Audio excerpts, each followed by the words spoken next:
Good morning and welcome back to another Commercial Trucking Chronicles. I'm your boy Swizzy.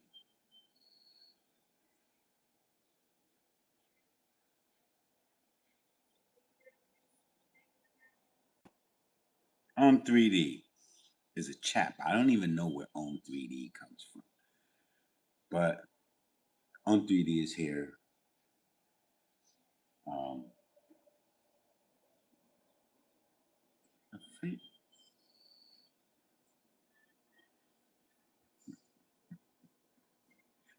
Grand Rising to you guys. Welcome back to another Commercial Trucking Chronicles. I'm your boy Swizzy. I'm the host. I'm back with another video this morning. We're going to be talking about, of course, as you know, everybody got to know this. I mean, there's no way. I mean, you must be living under a rock somewhere if you haven't heard. The world has its first trillionaire, and that shouldn't even come as a surprise. We knew that once you got to the point where, you know, Elon, and I have some stuff over here. His value, he was at $760 billion a short time ago. So call it a trillion. With the amount of money that he makes on a daily basis. But then he just became a trillionaire with the launching of SpaceX, uh, the IPO of SpaceX put him over that threshold of 1 trillion, probably more. I mean, but then it turned around and it looked like it was having some pretty big pullbacks. So for a lot of the investors and a lot of the people that had gotten in early, they watched a lot of the profits get snatched back away from them. Allegedly, you got to go check the charts. I'm not. Um, I'm not over here trying to give analytics on the numbers, but yeah, that's what happened there, and a lot of people are outraged. A lot of people are furious. This should be a warning sign, you know, but in a lot of people's minds, a race to the top, a race to infinity, you know, um, everybody wants to be a you know, some high net worth, millionaire, if not a billionaire someday. Or now you can go ahead and start dreaming of becoming a trillionaire because it's already been done. Yes, you can go dream about it. You know what I'm saying? But people are outraged. There's people that are really upset. And wait a minute. Wait, I just want to play this clip. I'm going to play this clip um,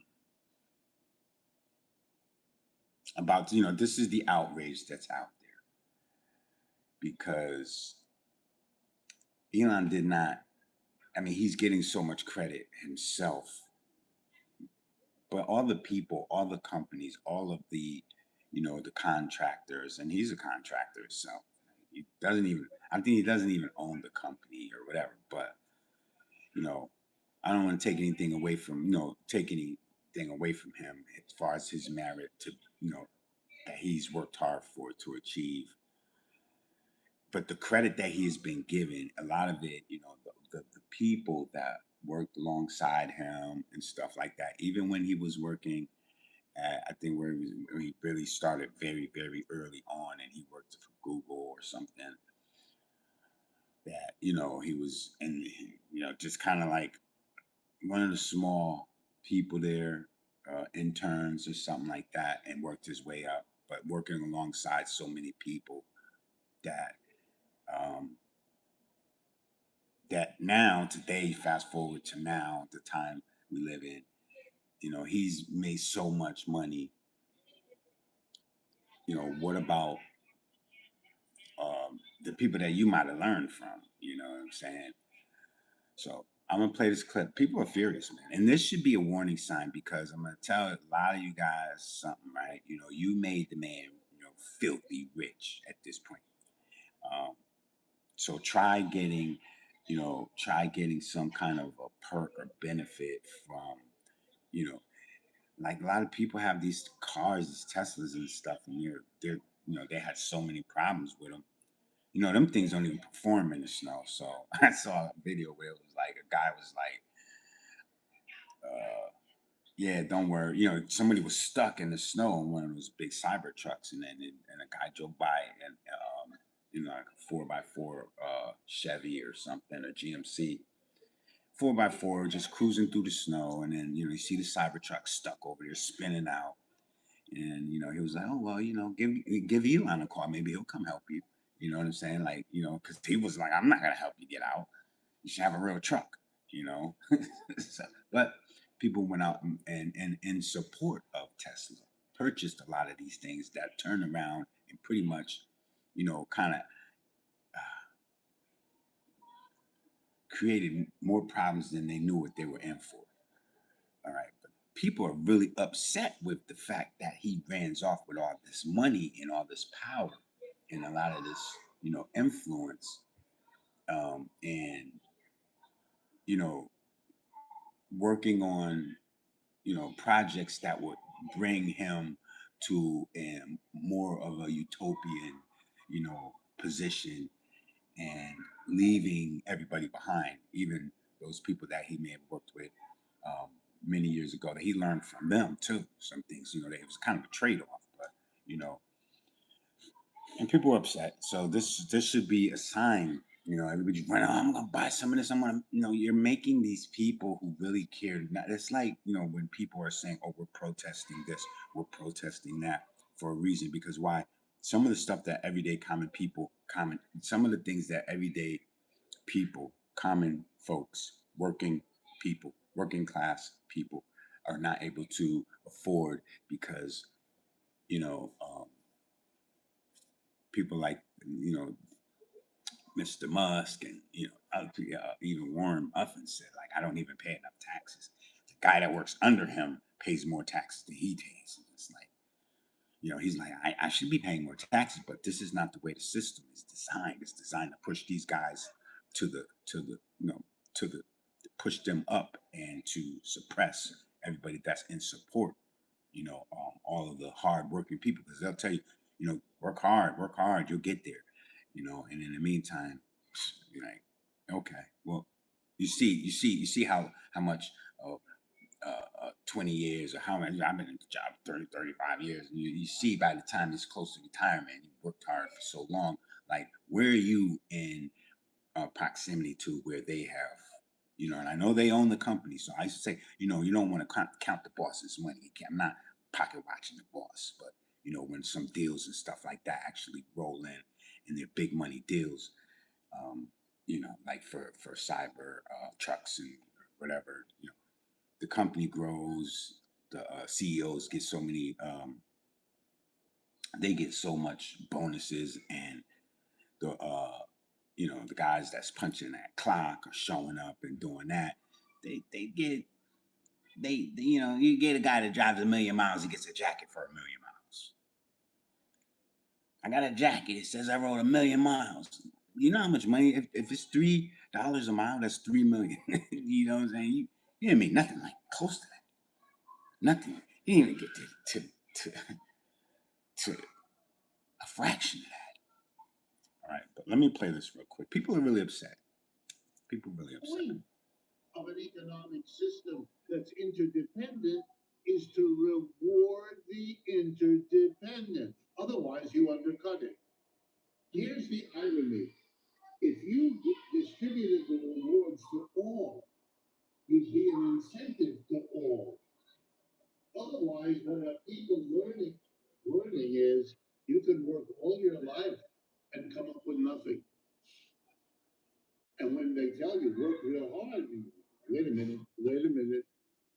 That's not the way this system works. And I have to tell them as a professional economist, that's right. This is a system. Let me put it the same story in a different way. Capitalism is a system that just did the following. It arranged to make the already richest person on earth much richer. All right, stop the conversation. That's crazy. We know hundreds of millions of people who don't get the medical care they need to deal with diseases or injuries that we know how to treat. They don't get the food adequacy. We have a food security problem. We can't say hunger anymore, etc., etc. All of which could have been dealt with just the increase of his wealth, still leaving him as the richest man on earth. We could have solved all those problems. So yeah, that's like a lot of the issues that we have out here, and things are very bad. Things have gotten worse during this administration, but prior administrations leading up to this one, we already knew that we had, you know, uh, the country had been in debt.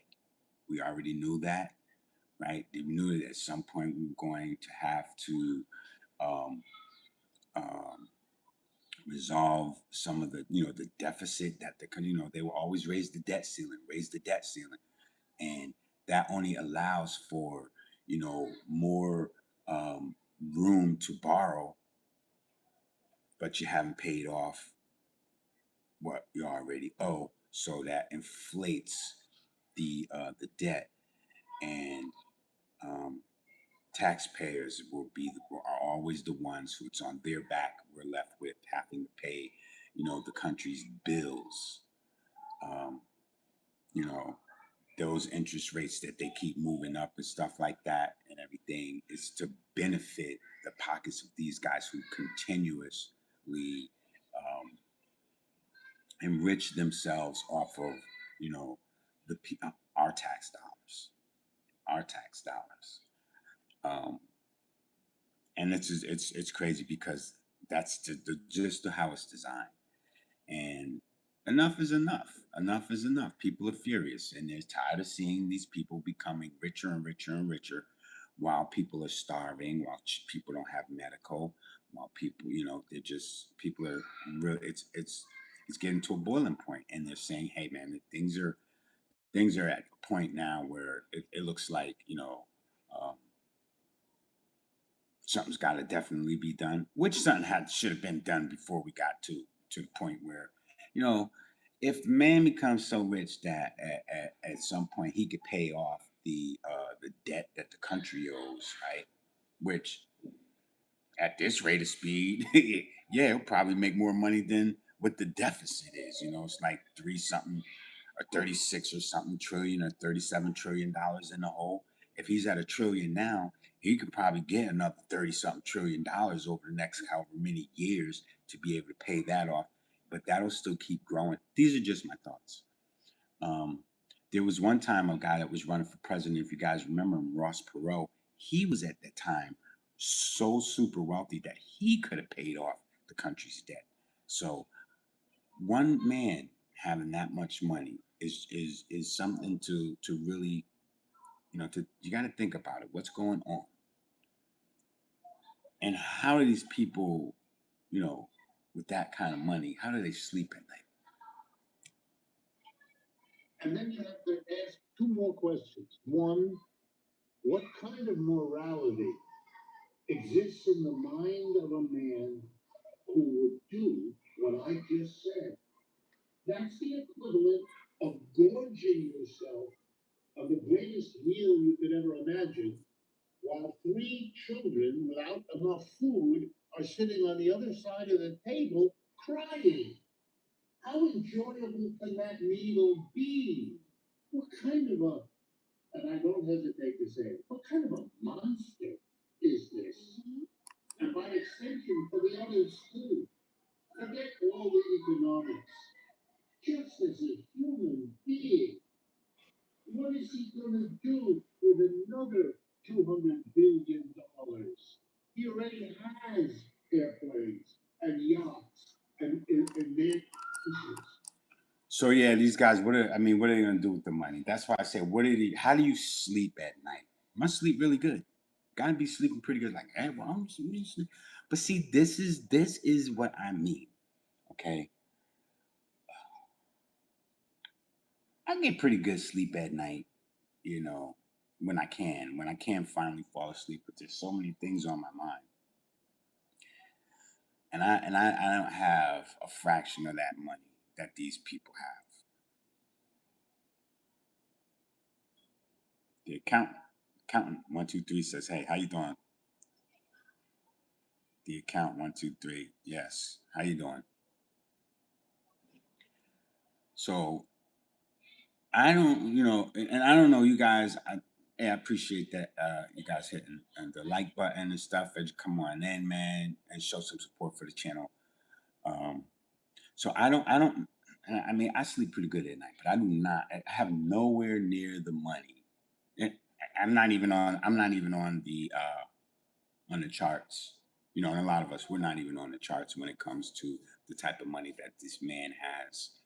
Um, but like they said, what goes through somebody's mind, you know, what type of mind, and he says these wealthy people, there's a certain group of them that, you know, they can posture themselves and right, they probably can posture themselves right in front of, you know, the the people that are living in like famished and stuff, and that's why you see a lot of them. They say that they go to third world countries where you know um, a few dollars they donate, a few dollars. They say, "Oh, I'm gonna I'm gonna help these people here. They could use clean water." Or electricity or something, a little infrastructure. Now, I couldn't do it. I couldn't do it. I mean, the most I could probably do is go over there. If I did, it wouldn't make a big impact, but hopefully, Manuel, how you doing, Manuel? Hit that like button for me, man. I appreciate you guys um, for joining me, and good morning to you, Grand Rising to y'all. Um, so I couldn't do it, but to make an impact. I mean, I've tried to make an impact anyway. I'm not saying you got to have all this money to be able to make an impact in someone's life. These people have the money, and literally, you know, he's saying that they would just the thinking that not that they would do that, like have some hungry kids sitting and then they'll just have this big meals and stuff and sit there and eat right in front of their face. But that's kind of the mindset. That's he's saying. That's kind of the mindset of people that are of this statue, because they will turn a deaf ear from things that they don't want to be a part of. Like they don't want to be, there can be a cause. Hey, this is a cause that we're trying to make people aware of, and they'll listen to it, but won't put money behind it. Like, well, that's your cause, not mine. My cause is over here because it serves me, and it makes me look good, and is going to help me to grow. My statue. You know, People are really upset, man. People are saying this is a warning sign that you have to, and I believe it. I believe it to be true that this is a warning sign that we need to really start taking a real good look at our, what we're doing with our, where we are.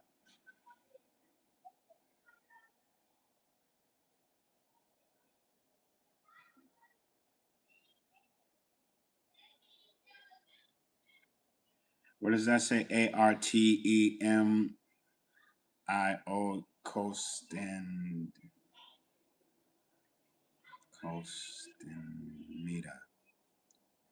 Petron Artremico Costanita. I'm trying. I'm trying. Well, thank you for joining me. Say Art. Okay, Art Costamita. Okay, Art. Art is cool. Something's going on with YouTube. Thank you guys for hitting that like button. It's showing 0 people in here. So if there are people that are watching, it's now showing that there's 1. Then it'll go back to the 0. If you guys are watching, please make a comment. Just come into the chat. Um, I mean, that's all I ask, that you, when you come into the live, um, say good morning. Like a couple other guys that greeted, I appreciate you, Guy. Emma Cloud, is that, is that Cloud? No, Gall. Emma says hello. Appreciate you. Art says hello. Thank you, Art, for coming in. Thank you, Emma. The accountant says hi. Appreciate you for joining. Um, and anybody else that might come on in into the conversation. So if we are going to just sit back and talk about it, what what a lot of people are doing now, a lot more people, of all different economic backgrounds, all different backgrounds. A lot of people are just starting to really take a look at, where they are financially.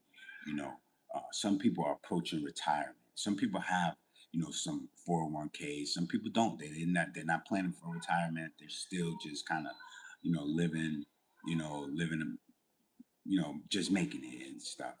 And having to listen to every news media, every YouTube, not every YouTuber, but a lot, so many people that are out here and they're saying, man, this got a trillionaire, this guy's a trillionaire, trillionaire, trillionaire, trillionaire, trillionaire, you know, that kind of, for people that are not even established with their finances, for people that might be what they might think in their mind, they got their stuff together, or they're set up pretty good, you know, um, and for those people that might have had a nice little fortune and may have lost it, everybody is looking now at in the mirror at themselves, at their own,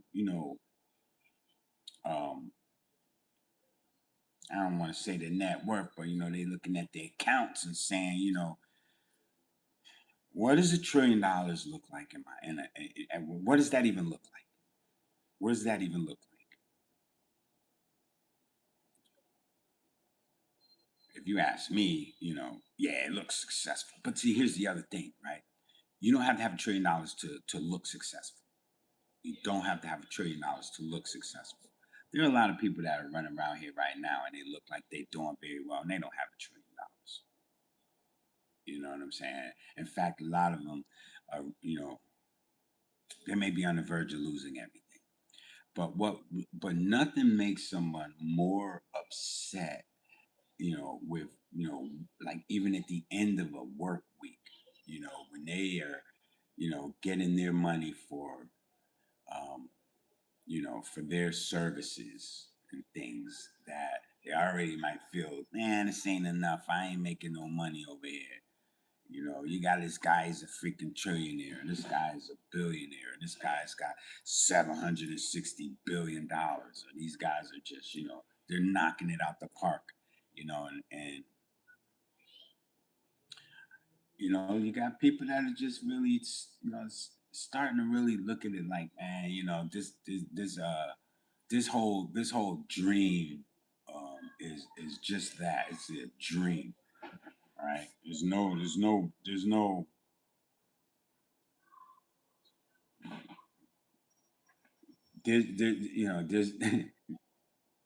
there's no way out of the situation. Like, people are probably going to be getting so desperate at a point, and it's at some point, they're going to be, resorting to doing things that are not on the right side of the law. And these are people that were otherwise had it together, doing pretty well, and kind of feel that they're slipping, their grip is slipping from the life or the lifestyle. And, you know, becoming more and more, you know, under pressure and questioning, you know, everything that they did when they were supposed to have done everything right. But, you know, I remember I was working with this guy, he was training me. Um, and he had some, because he said he was going for therapy and he was, you know, he was going for therapy because he was going through a lot. You know, a lot of us, you know, maybe we need to go have, maybe we need to go probably. Chicken feet are good. Chicken feet are good, not the toes, the feet because they got the pretty fingernails. Um, so maybe a lot of us might need to go sit down and talk to someone right now, or if we're feeling like you know this guy was feeling pretty bad. I felt bad for him because I was saying, you know, he was talking about, you know, he wanted to buy a house. He has some land, but he wanted to buy a house, or you know, and then he was just telling me that he had just met a friend.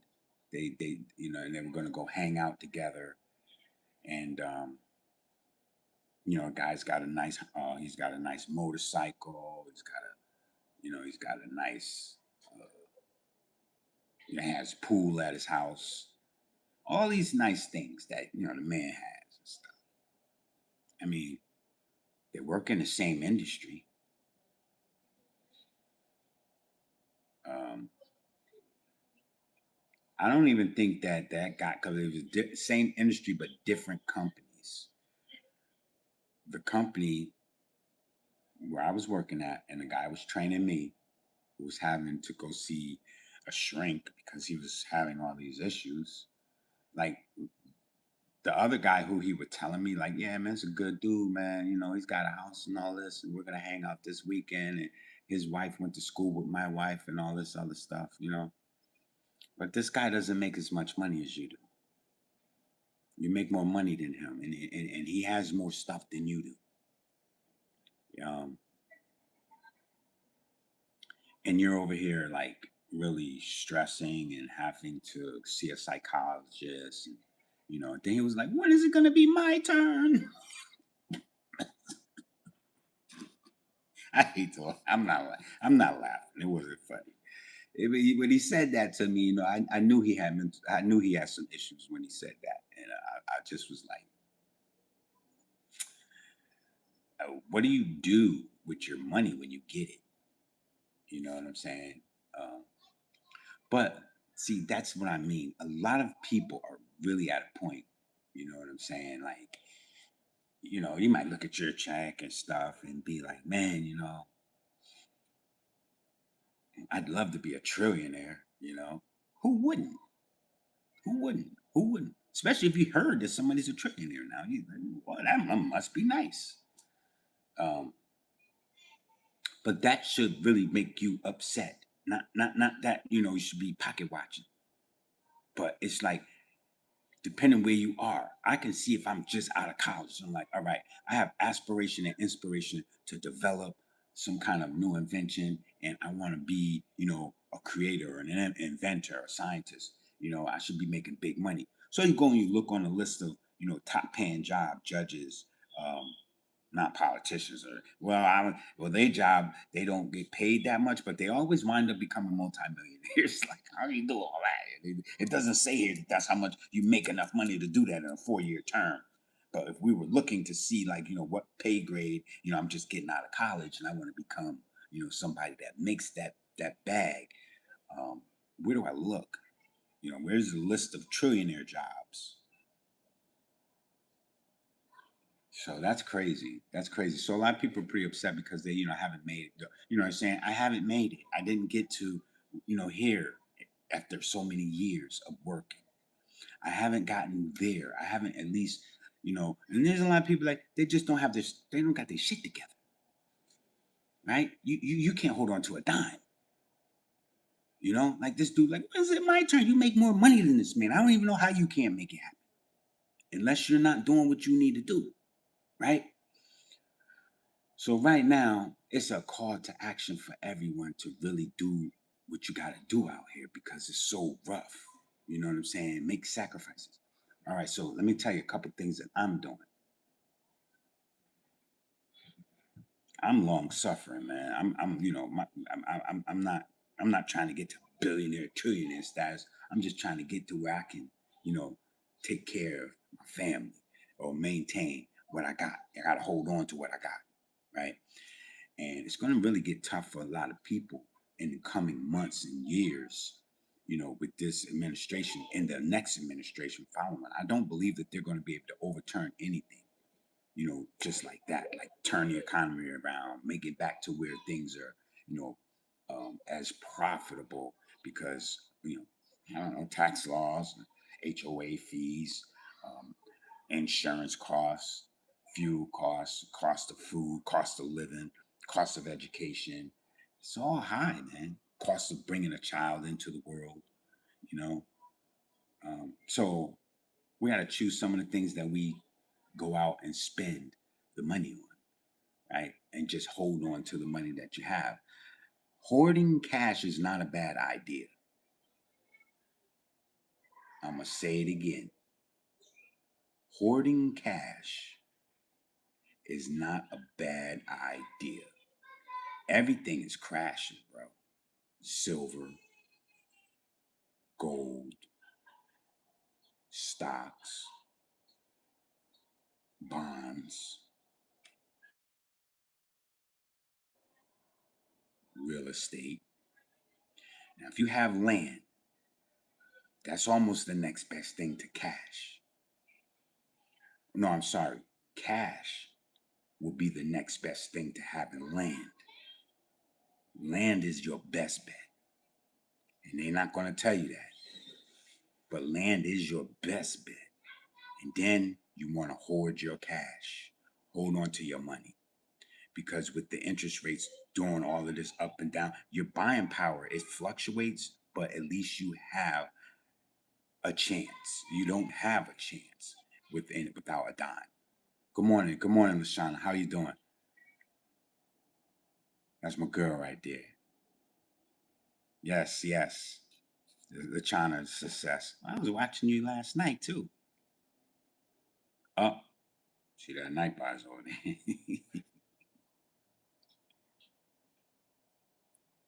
But I mean, so this is what I said. I was going to say what I've been doing.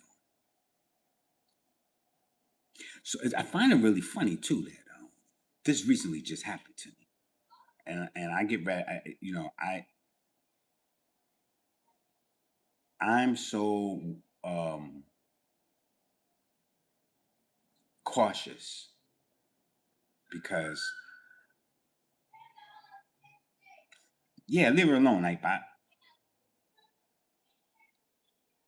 I guess it's the emojis, or it's maybe too many emojis, too many. You know, because the Nightbot thinks you're would think that you're being extreme. That's what it is. And if it's you showing extreme love, though, you know what I'm saying. So we appreciate that, you know, and thank you very much for that.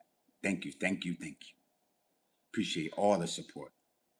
So, um, one thing that like I've been saying, I I I have just kind of pretty much, you know, you got to draw a line in the sand. You know what I'm saying? You have to kind of, you know, just, hey man, we ain't got it. We ain't got it. And it's something that my granddad told me one year, one time, God bless him, he's passed, and he said, it takes 6 months. 6 months. I'm going to say it again. It takes 6 months to completely change your situation. I don't care what situation you're in, but you want to give yourself a chance.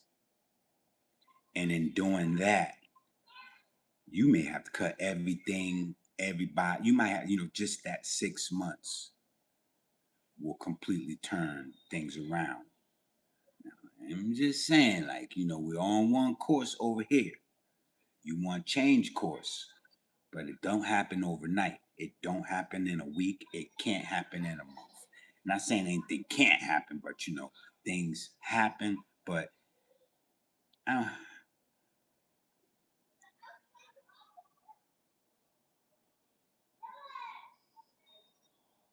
she said, "I don't have it, but we have each other. We will win together." That's right. That's right. Champions, we win together. You know, um, collectively, and um, to see. And this is what my grandfather told me, and my mother repeated it. But I remember when my grandfather said it to me before he passed away. This was many years ago, and of course, I know he said that to my mother because she learned from her dad. And I remember when my mother told me. She told me, she even quoted him. She said, "My father told me," and I'm sure my kids will say one day that, "Well, my dad told me."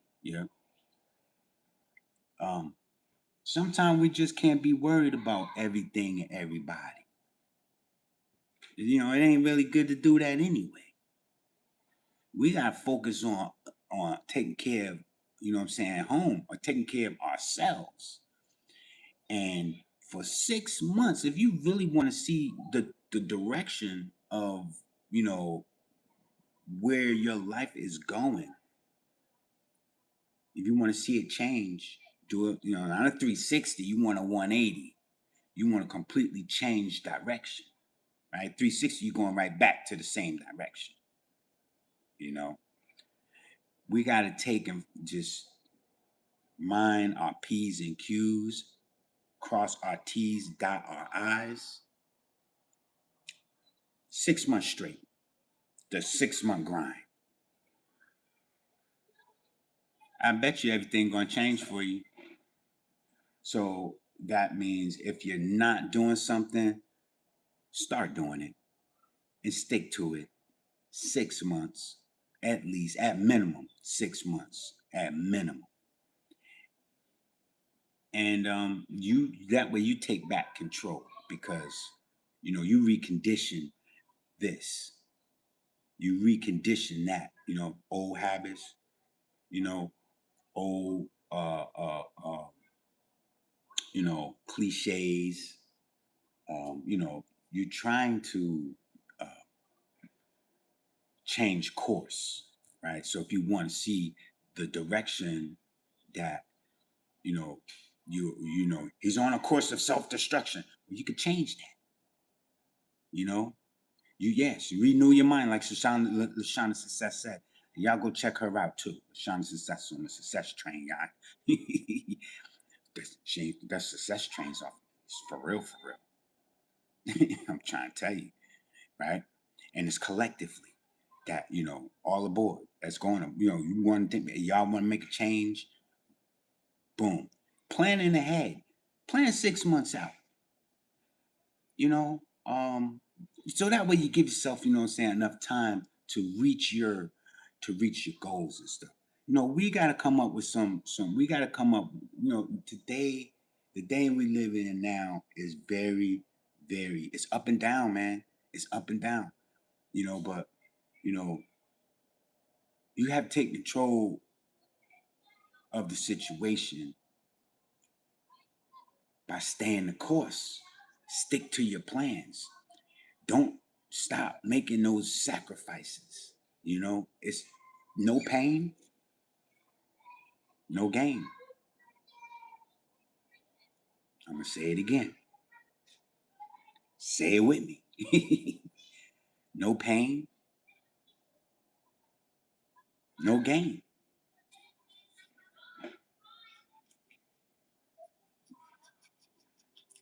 And my puppy knows that to be true too.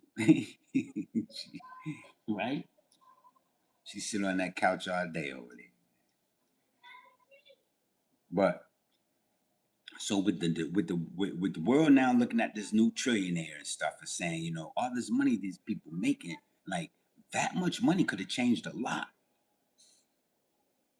Uh, you know, within um, a lot of local municipalities and cities and states.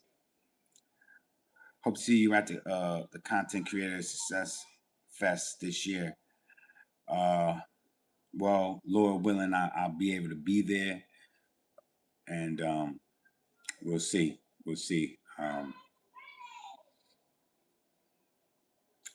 The latter part of the year, it's later on in the year, so we may be able to do it. I may be able to do it. I have to plan it out. I got to really kind of look at it and see where where it falls in, as far as in timing, like perfect timing. If this is perfect timing for me, oh yeah, for real. I mean, I'm showing up. But like I was saying, like what I've did, I didn't tell you guys what I've been doing. I didn't tell you. I'm gonna share it with you. I've been doing this, and because my situation. All right.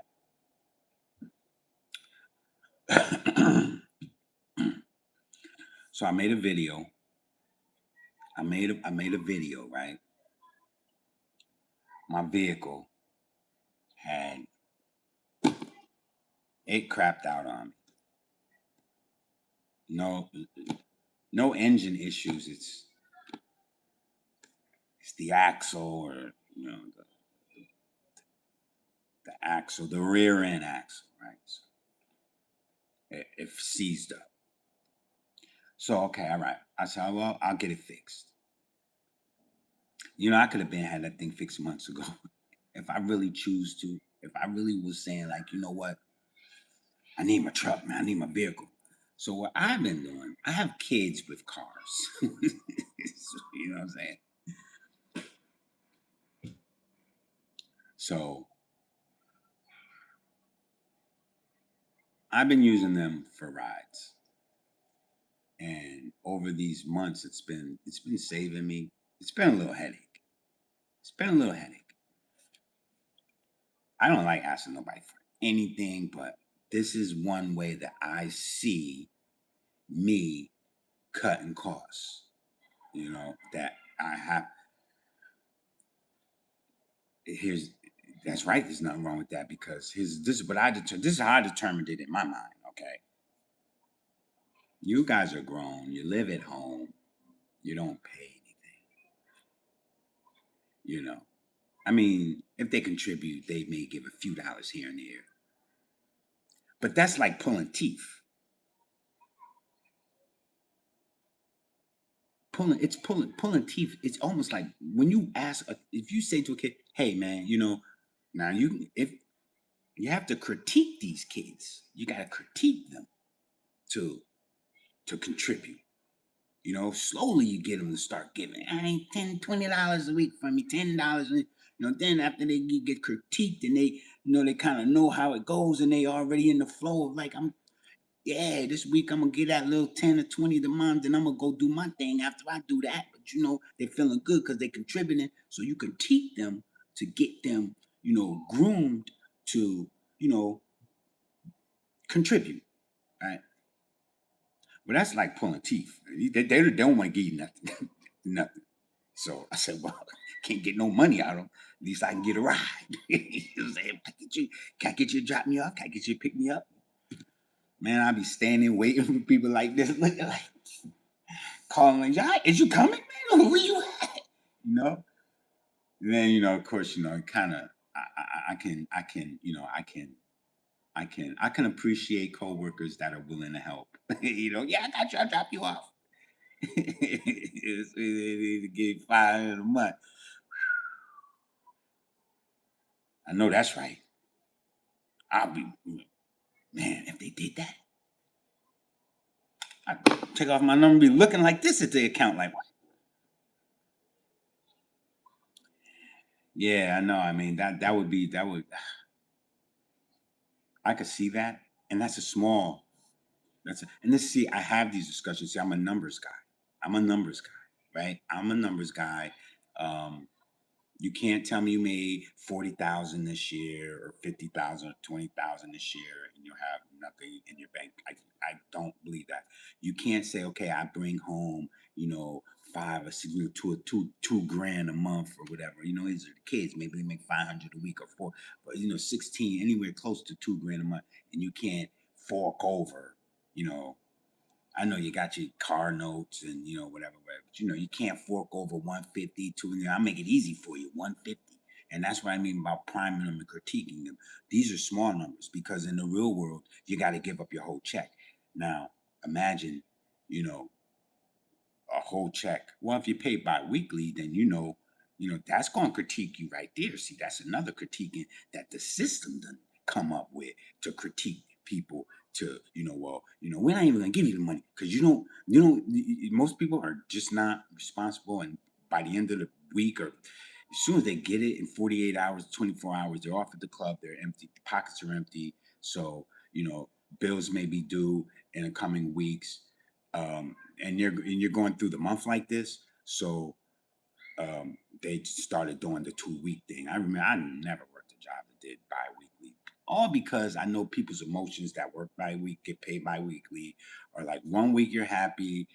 I don't even think you're happy the next week. I think you might get 1 week out the month that you're happy because and it plays on people's emotions. I could never do that. I just tell them as soon as they, oh yeah, we pay bi-weekly. Oh yeah, okay, this ain't for me. No. And it's not that I have anything that I need the money for on a weekly basis. It's just that, I can hold on to my own money. Like I just cashed my check from last week and then I got paid this week. So I had 2 checks. Literally. I've been doing that forever. Sometimes I have 3 or 4 weeks worth of checks and, I make sure they don't call me and say, hey man, don't be doing that, man. You know what I'm saying? But it's what you do with the money. It's what you do with it. Like some people don't know how to they don't know how to prioritize, man. They're not planning for the long term. They're short term, but as soon as I get it, it's gone, right? So they don't say, well, I got to hold on to this for that length of time because then, what I'm saying, it's going to put me closer to my goal,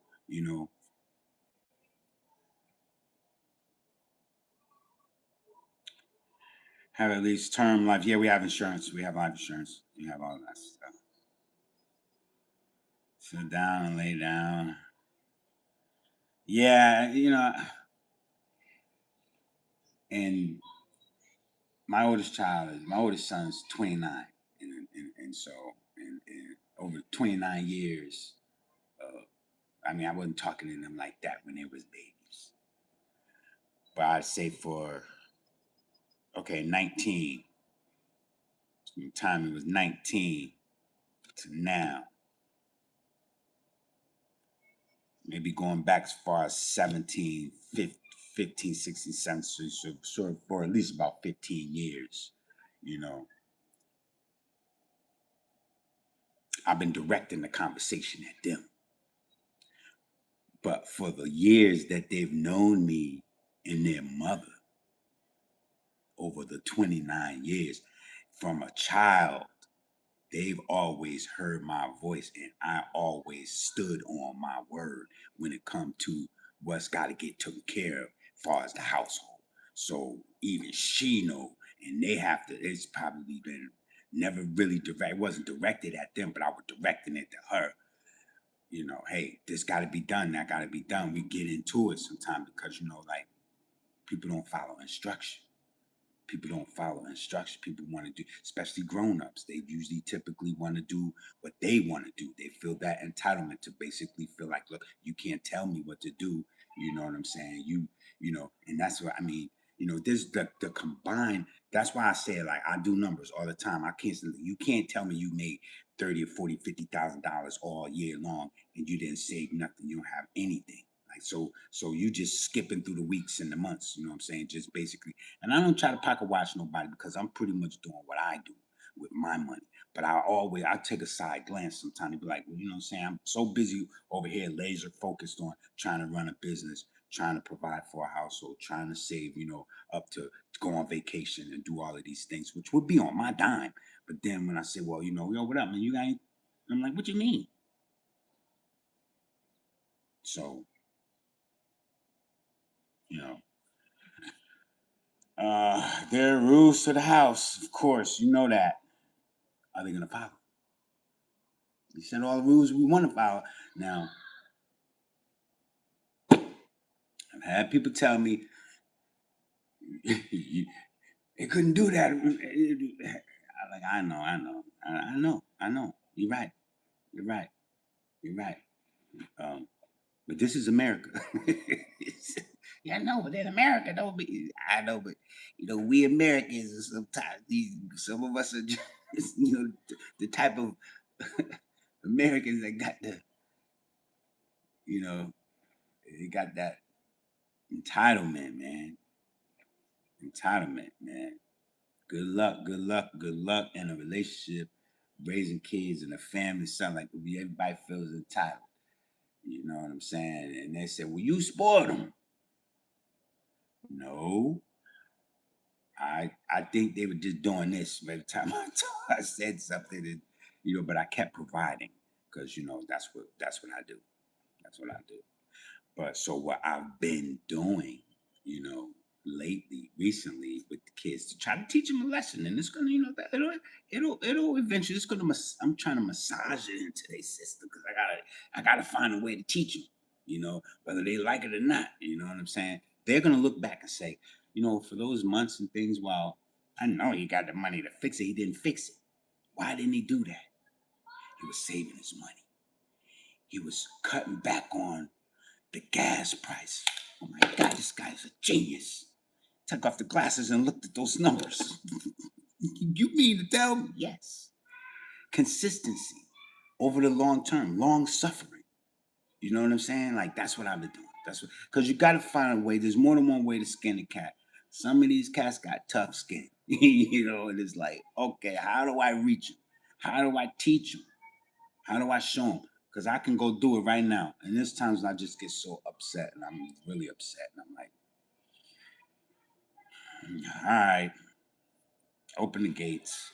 Go ahead and do what you got to do, you know. But that's the part about the 6 months of focusing on what you got to do. That until there's a line in the sand. That when I draw that line in the sand, bro, I'm not. We're not. We're not touching that. You know what I'm saying? Um, and I'm focusing on that. I'm focusing on that. I'm laser focused on that. I mean, I could try to, I could try to crease something else in there and just keep on going back and crease it in. I can do that. But right now, I'm getting to where I need to be. I'm seeing the results. Um, and we got to look at what we're doing. Maybe we should change course. Like this guy made it to $1 trillion, bro. I mean, I don't know what he was thinking when he first started out, but if you believe it, you should be able to achieve it. If you can conceive in your mind some of these things, you know, you should be able to achieve these things. And you know, I don't believe in I don't I used to believe in force. I used to believe in force, right? You're gonna listen to me. You're gonna do what I say, you know. But there's so many elements out here that, like, karma,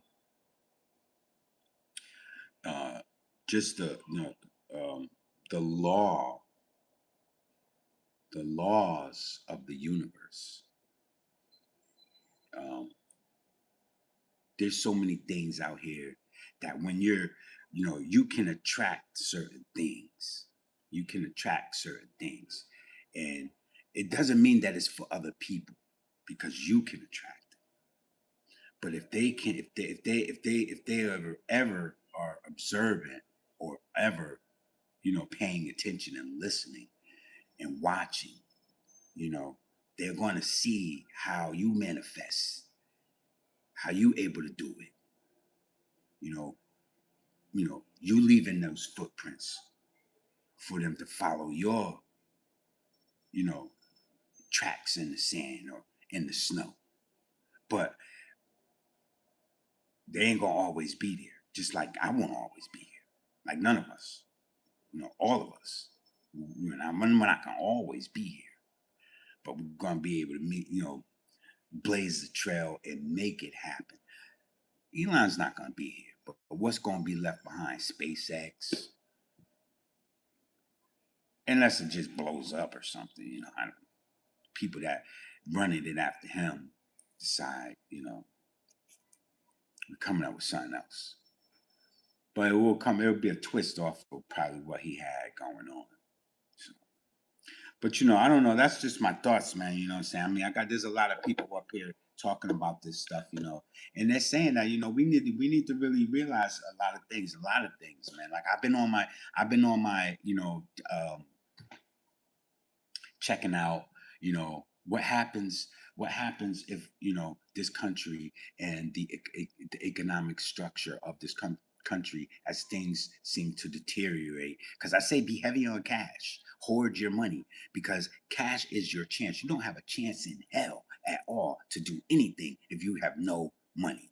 I mean, unless you can find somebody willing to barter, but depending on what it is that you're trying to do, let me get to these comments. Hold on, see. Okay, just say I need you to listen, and we have codes for everything, and you benefit from what we have here. Just say any. Oh, you have costs. Yeah. They know that. These kids are not stupid. These kids, they're not stupid. They're very smart. They're very smart. Um, They know how to save up money for things when they want them, what's important to them. But see, they're trying to be independent. They're trying to be they are. I mean, they are pretty much independent. I don't have to pay these kids. I mean, they don't ask me for money for their car notes. They don't ask me for money for their car insurance. They don't ask me for money for their whatever they're going. None of them. They go out and they do it. I'm trying to get them to understand that frivolous spending, buying things that have no value. Um,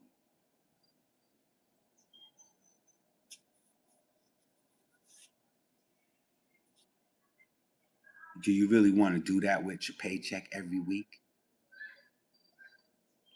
I'm not saying you can't go out and get these things that you want. Say you want a nice watch. I didn't say you couldn't go out and get it. I try to teach them that, it's best to, make sure you got some savings. If you can't buy it twice, don't go get it. If you, like I give the example of, if I need 4 tires, I'm not going out.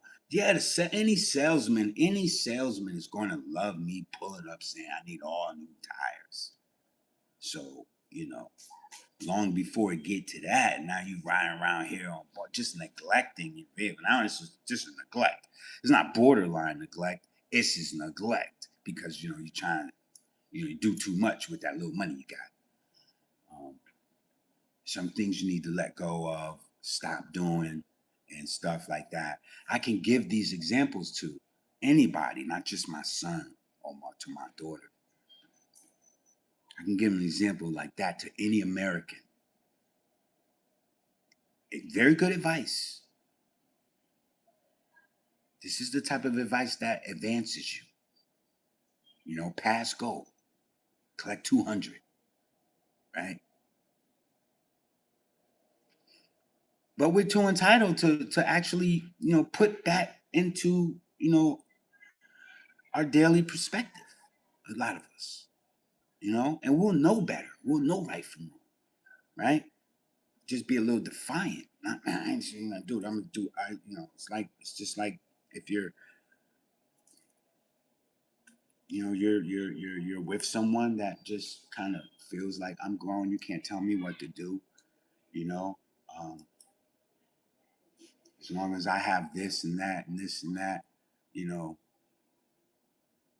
I feel like I'm doing fine. You feel like you're doing fine until a crisis hit, and now you don't know which way to turn. You don't have a chance in hell getting yourself out of the situation that you're in because you're tapped out.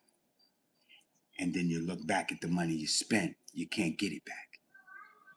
So some people just don't understand, you know, it's a numbers thing. It's all about numbers, you know. And I like the science in school, and I love math in school. I was one of those type, and music, you know, and sports.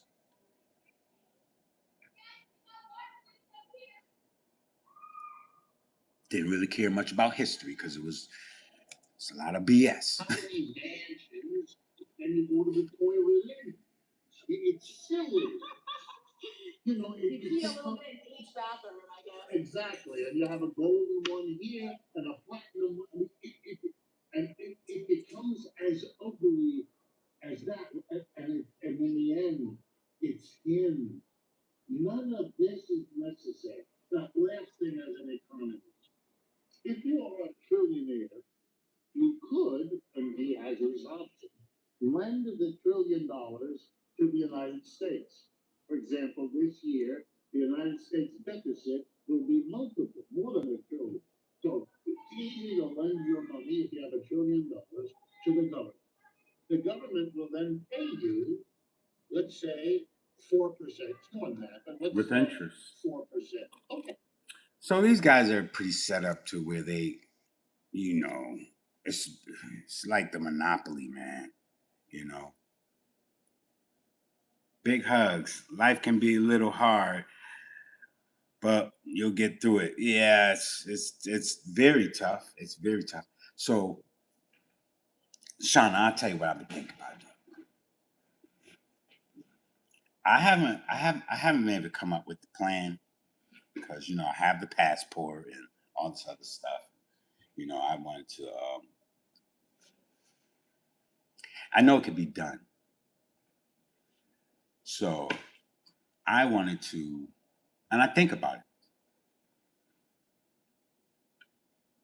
How do I transport? Of course, they have shipping cargo.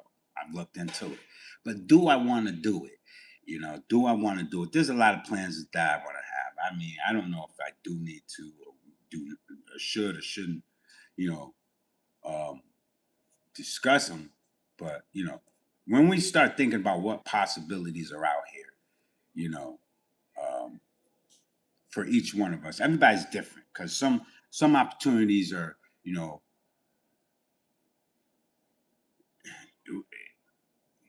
as long as we all have breath in our lungs, like we all have the same opportunity, you know, we all have the same opportunity. It just, you know, what type of exposure is going to allow us to, you know, being in the right rooms, you know, having the help of other people, you know, that are going to be in support of, you know, what you plan to do. You know, you want to start out with a plan. Um, so look at your hand. Man, is the most. Yeah. Well, see, this is all for me to retire. I'm looking at. I am looking at trying to set up to whereas like I still have a whole um,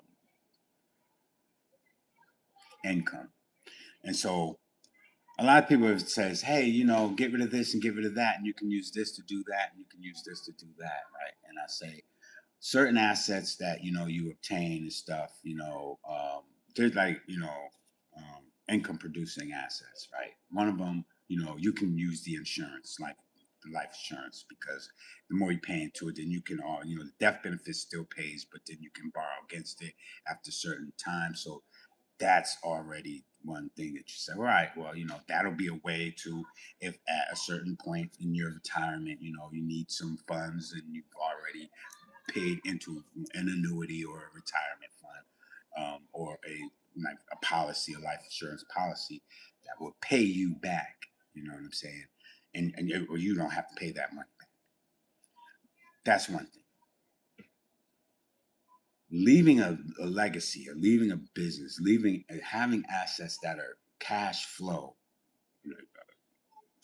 real estate, you know, rental property, um, And hopefully you're not just breaking even each month with those properties, and you are generating a profit, because we all know that you know I know all too well, very very well, firsthand experience, you know turning over a property, having tenants leave that owe you money.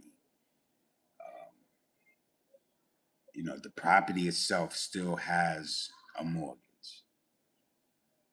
um, it's a lot to deal with. It makes you want to just get rid of the property, or you may be forced after some point, because if it's not. And then this is one thing about when you are um, kind of helping out. um,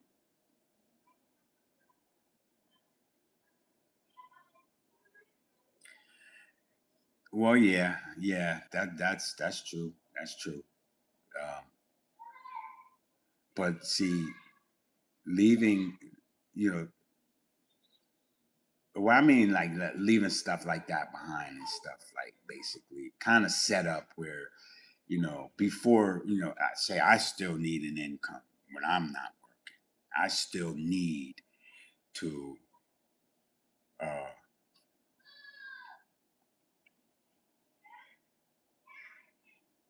yeah, yeah. See, you just touched on something right there. They have to handle business with you in order to know what to do as far as the legacy building, right? So some people, you know, like there's a couple of different things that I said, and I'm still holding on to, even if they don't want nothing to do with it.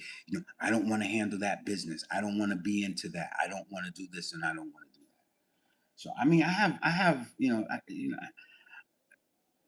I've, I've I almost got to a point where I said, man, screw it. I'm selling everything and leave the country. Screw everything, you know? Screw it. You can have it. And, but you don't want to, And then I had this discussion the other day with my daughter. I said, I'm not trying to sell one asset. She says, yeah, but you can do this and you can do that with the money. And I said, well, you know, these are some of the decisions that I have to make. You know, it's not going to get me to $1 trillion, but it's gotta bring in money. It has to bring in money. And yes, enjoy life. We gotta enjoy a life. Um, I'd love to do more traveling right now. I got my passport. I want to do more traveling and stuff. Um, and in the future, that's definitely in the cards for me. You know, I always I just told my wife just now. I just woke, I'm up, and because I'm still things was just like really on my brain. I'm like, you got your passport. You need to get a passport. I don't know what it is. Even my oldest daughter's on her way to Colombia in a few days, a few weeks. Well, next month. She's doing this girl's going everywhere. She's been all over the place. Next stop, Colombia, right? I told her I should be traveling with y'all. I should be traveling with you guys. Y'all don't stop, right? You're planning stuff. She's doing her thing. She wants to go paragliding, enjoying that girl's life. Yes, she don't play. She doesn't play. I love her. I love all of them. And I don't like to travel by myself. I don't. I didn't like truck driving by myself. If I got to have a team driver, but it's got to be the right person. I did team driving before, but it didn't. It didn't work out for me. I mean, I did it for a minute too. I just run back and forth to Cali. Did it for several months. You know, I had two boys and two girls. 2 boys, 2 girls. So my youngest daughter is so now, you know, she's gotten it's pretty serious with a guy. Good dude.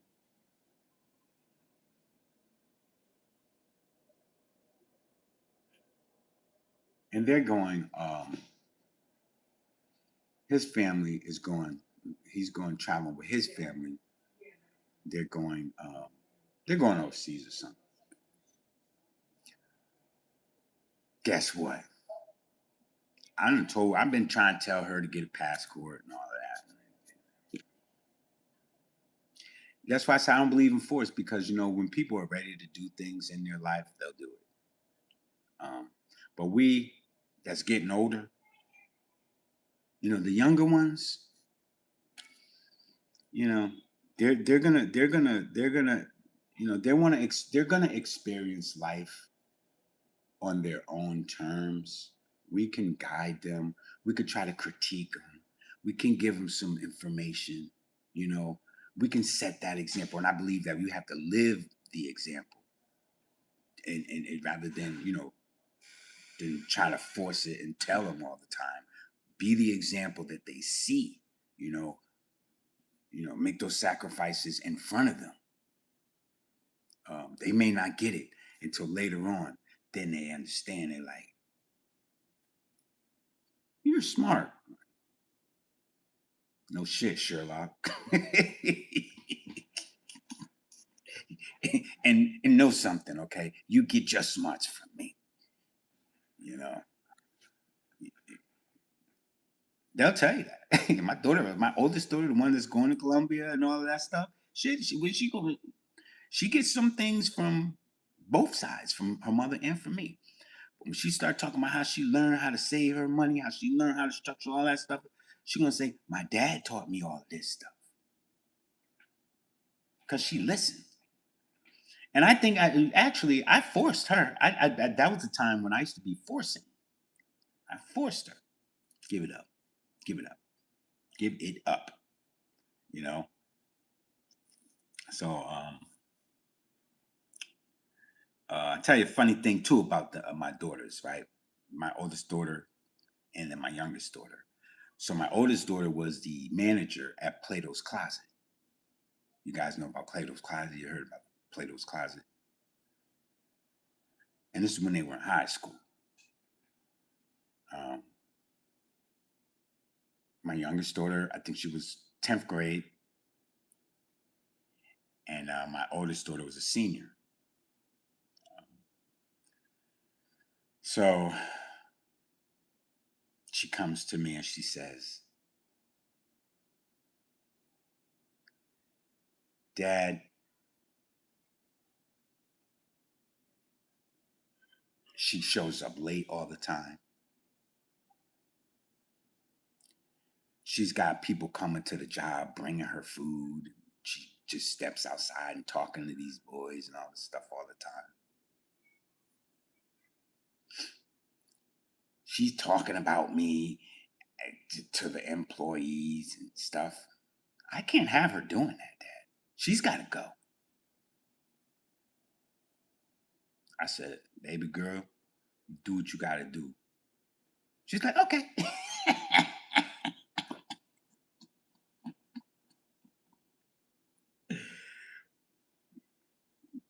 She did. She fired her sister. She told her that you're fired. You did it. And they used to sleep in the same room together. Like they shared rooms, right? Yeah, we were in high school, so they shared rooms together. And I used to have to go in there because they would be throwing stuff at each other, back and forth, throwing stuff across the room at each other. Asia was she was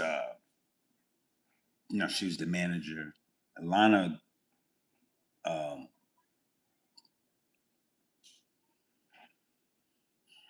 at that time, I think Lana was in the cadets. She was in the Navy cadets program and stuff. So she would have to go to her, all that stuff.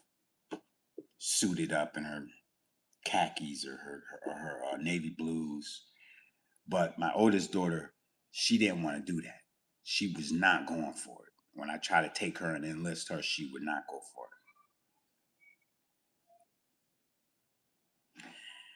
Oh, Jackie, Jackie, though, my sister's there. You remember? I know, right? Remember, she had to fire her sister. She had to. And I told her, I said, she wanted my permission because she didn't want to do it. She said, Dad, I just, my sister, but she challenging my authority in front of in front of other co-workers and stuff, in front of my employees and things, And Alana is just like that, man. She just, two beautiful girls, very smart. Alana is younger. She's the baby girl. I love them both the same. So just making them sacrifices, man. So I used to I used to, when she was working there as a manager and she was in high school, right? Because that's around the time she got her permit to drive. Um, I used to take her paychecks when she got paid. I used to take her paychecks and I would just hold on to them. We had a joint account. So, I would take her checks. She would have 2, 3, 4 checks. And yes, Jackie, Lady J. So I remember I took her when she had got her permit. I let her drive over to the bank, and we went to the teller to the drive-through, and she pulled up. They were like, "Oh, hey, Asia." The teller recognized, that was my daughter. I'm in the passenger seat, and then she's like, "Yeah, I want to make a deposit." So she was cashing her check, and all her money was in the bank. So she'd get her withdrawal slip, or she made her deposit. Then and I told her, I said, "All right, now get your slip." I was just training her. This is how you want to train these kids, man. The way they're coming up and teaching them, and yeah, and so um, she drove off from the bank. And I think it was like around that time when she had got her permit. Yeah, she had got a permit because she was driving her mother's car.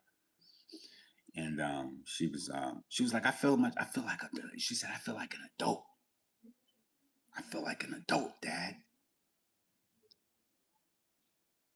She said, and I felt good. I felt good because I was teaching that girl how to bank. I was teaching that girl how to save. I was teaching her how to make deposits. She couldn't make a withdrawal unless it was 2 signatures on the thing, and only I could go in and make a withdrawal. So her bank statements, all of that, all her money was there. Boom. Um, so I remember, and I wanted her to save so much money up that I was like, before you could get 100% access to this account, you're gonna have this much money in there. So I remember it was before we moved to North Carolina. Before we moved to North Carolina, because she had graduated that year. She's the only one that graduated. Um, well, my son got his GED, my oldest son.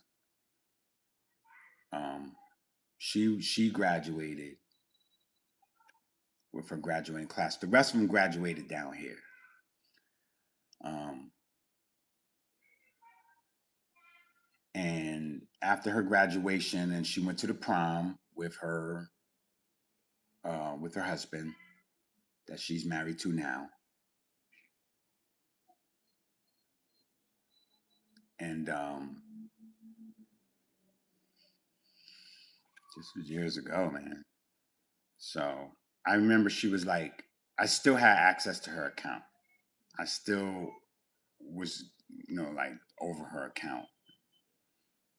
and this was after she graduated, and she was like, I want my money. And she said, I want my money.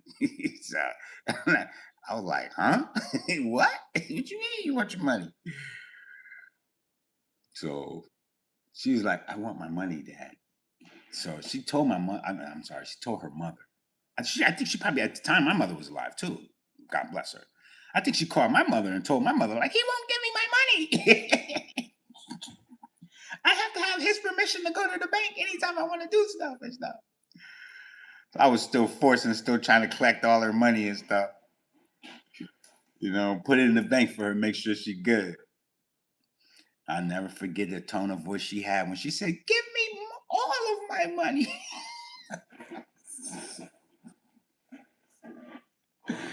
Yeah, I was like, told my wife, I said, she wants it all. She said, give it to her. So, all right. Signed over the account to her, and she's been on her way ever since then, man. She's been on her way ever since then, man. I salute her. She just recently graduated.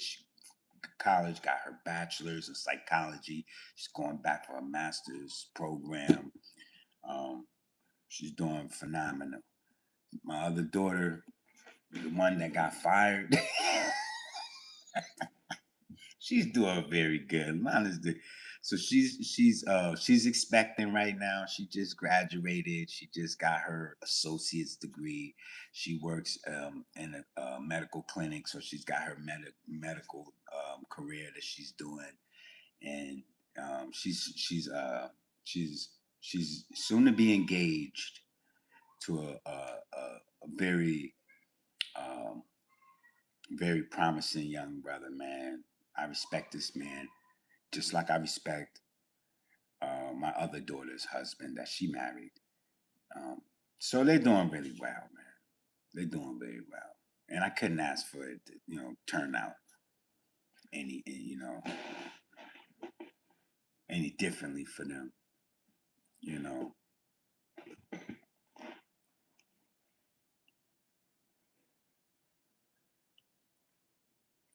Yeah, it's good that she didn't have access to that money earlier. Yeah, yep, you're right. Um, so a little different with Alana. Okay, I didn't do I didn't um, put the pressure on Alana. Different reason. We were down here during the pandemic. She was still in high school. And I didn't feel it appropriate to she did get a job. She was, been going through school, and then she was working, you know, down here a little bit. We were kind of out in the country, in the country. Like we weren't in like we're in a city now, because the South is pretty built up. So we're in a city. We're not in the country. So there's certain cities and towns, and then there's out in the country. And when we first moved down here, we were in the country. We were out in the country, like yeah. And I didn't. She had gotten a job. There was little spots in the town or whatever she worked at, and she got a job. And so I didn't want to take in money from her or try and, I should have, but I figured it's slow anyway, kind of like not a fast paced environment, nothing like back home. So, I'm sure that she'll be fine. But she has to understand that, the long term is uh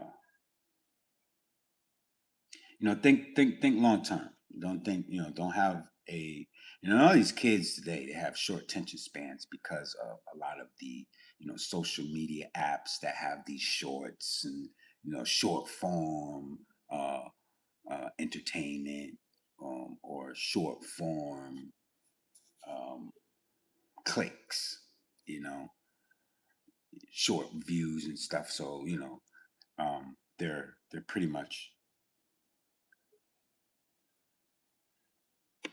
they're pretty much following that type of a pattern when it comes to, you know, their day-to-day endeavors in life. Their short attention spans. I mean, I get it. Maybe your phone battery is short or low. So you don't want to sit and watch a long form because you might not get to the end of it. The battery could die. It seems like your battery doesn't stay charged too long either. You start watching long form videos and watch how fast your battery dies. You almost need to leave the phone charging on the charger. You can't take it off. Oh, I got a full charge. As soon as you start watching something, it go down so fast. But when you watch them little short form things, your battery will last all day. So therefore, you just keep swiping, just keep going, keep going. You can go all day doing that. And I think that that's, one of the tricks that they've tricked people. And it might take 6 months to shake that off. Go long form, go long haul. You know what I'm saying? Change your thinking because they try to program you a certain way for a reason. So I try to combat that too, you know, by things that I do more so than things that I say nowadays. Because I'm still trying to teach them. I'm just trying to teach them a different lesson. I've always been a stand up. I live by what I'm, saying what I'm doing, and um, they see it. Like, and I told my son. I said, you have to be a living example, bro.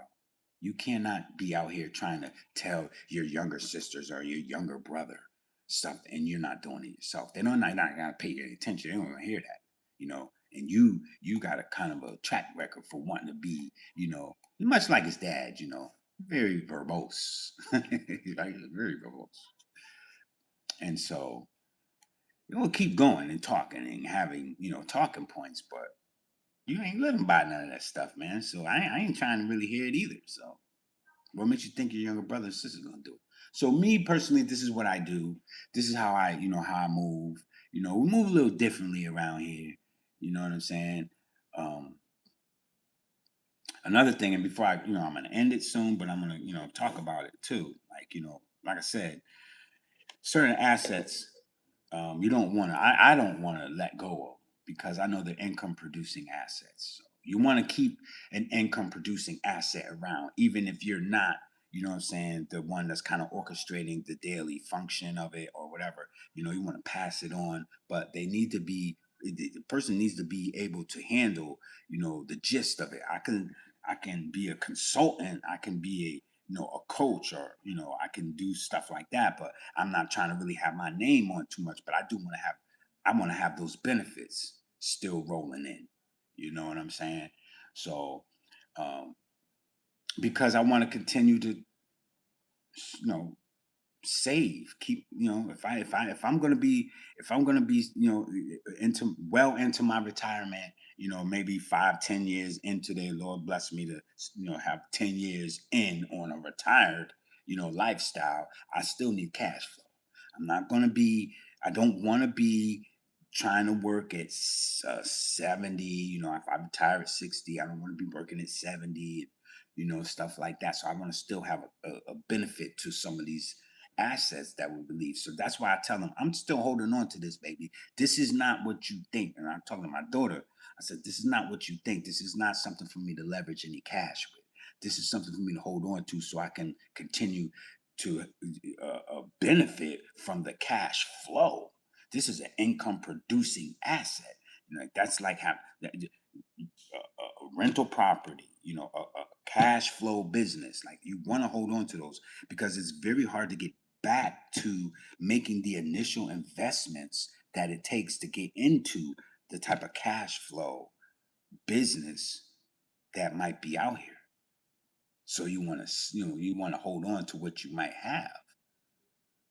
Hold on to that rental property.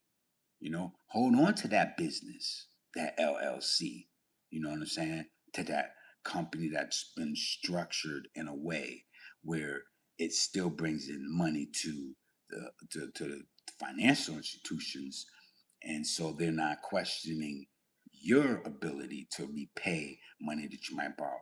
Hold on to that insurance policy and continue to pay it, because over time, you can always borrow money again. Not even borrow money against it. You can go ahead and take you some money now, So set that up.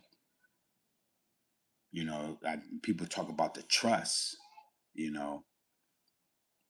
I have to do more talking with an attorney, which I'm going to wind up doing in a minute, to put those pieces in the right place, because I'm getting older. My wife is getting older. You know, we got to figure out, who is going to take over some things. You can't just give it to anybody. You know what I'm saying? And much like my wife's um, parents entrusted, you know, um, the members that they chose to entrust once they were ready to pass on, you know, their properties and land and stuff, with who got what or is entrusted in it. That's a big decision, and you don't want to be so hasty and quick to do it. And I'll say that again, that's a big decision. you know so I mean, I'm grateful for the family that I have, each one of them, even if they're not all you know graduates from, they're not all alumni, they're not all, you know what I'm saying, like I'm very grateful for them. But some of them just, you can't you can't keep air in your tire. You know what I'm saying? Like, bro, you what the frick's going on over here? I'm just hoping you get it sooner or later before it's too late, you know? And it doesn't worry me, but I'm starting to. I used to be a little worried because I was like, I gotta pump these kids and get them ready to, kind of be, independent. I got to get out. And I'm trying to get you there so you can get on your way. Just don't want to. Have to. So as life starts lifing and they start maturing and they start now looking at themselves, which, yeah, I want you to take a look at yourself. We all need to take a look at ourselves. We all need to take a look at ourselves, right? Um,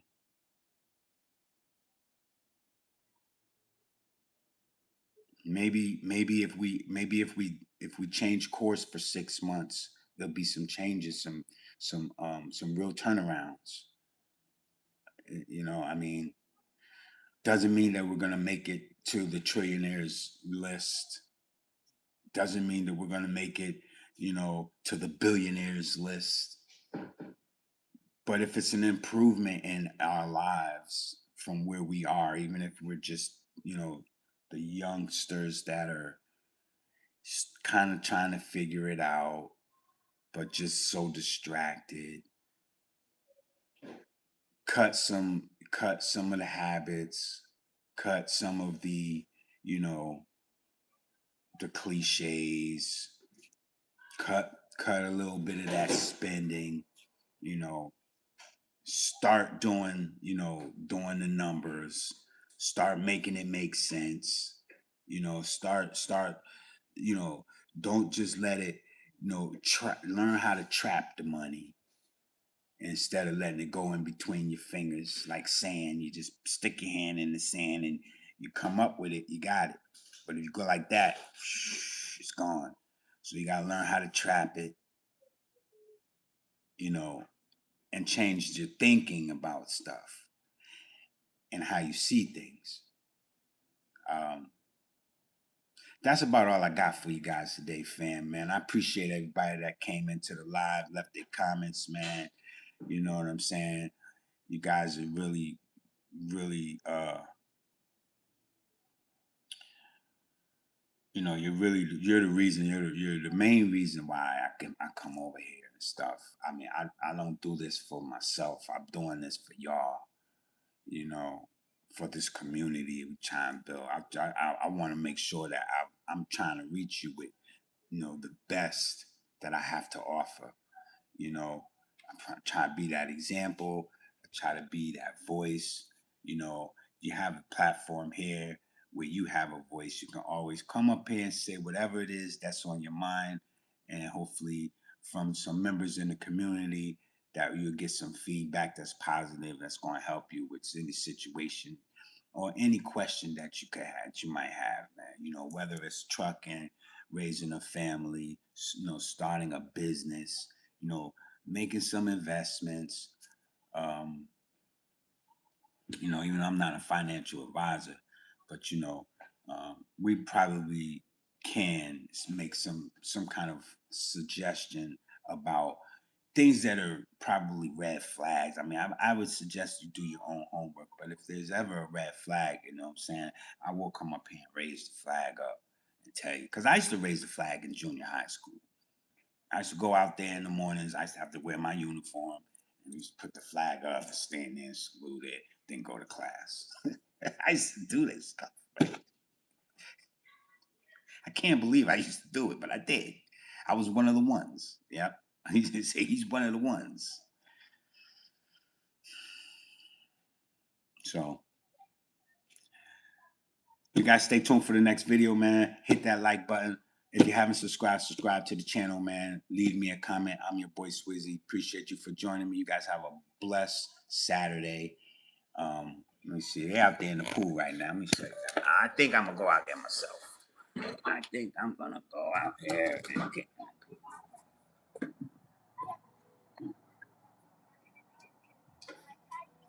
Yeah, yeah. All right, that's it, man. So y'all take care and stay blessed. I'll talk to you.